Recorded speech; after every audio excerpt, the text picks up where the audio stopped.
Hi, my name is Paolo. I'm PubCoder founder and CTO, and I'm here to tell you all the secrets of PubCoder. In this video, I will talk about the button object. This object allows you to insert a button inside the workspace and onto the stage. Drag the button object from the Objects panel. Once it's on the page, you can change its size and position. By double-clicking on the object, you can edit its title. My goal here is to use this as a button to let the user download a specific font. In this case, the title of the button will be Download the Font. Choose the title using the Selection panel.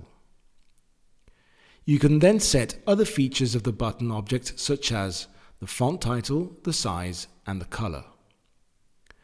Once you click on Color, the window will open and you will be able to choose the color you prefer.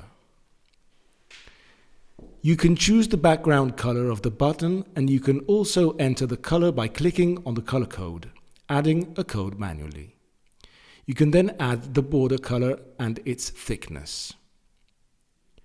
If you don't want to add thickness to the border, you can just set the 0 value. In this case, the button will have no border. You can choose the bevel of the angles, setting the value you prefer. If you set a higher value, the corners will result more rounded.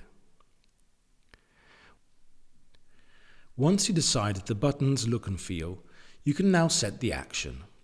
In this case, choose the one that once the button is clicked by the user, he or she will be redirected to a web page. Go to the Interactivity panel. Select the tap event and then select the action Open URL. The option related to this action enables you to set any desired web address. You can copy it and paste it in the window as shown. You can also decide whether the URL should be opened on an external browser or within the project itself. If you choose to select the URL Open in Target Blank externally to the project, the downside is that the user will be unable to use the back button. Now let's see in the preview mode how the button works. Click on the preview button or use the shortcut Command R. You can now see the behavior is exactly as expected. By clicking on the button, you are redirected on the specified web page where the font will be downloaded.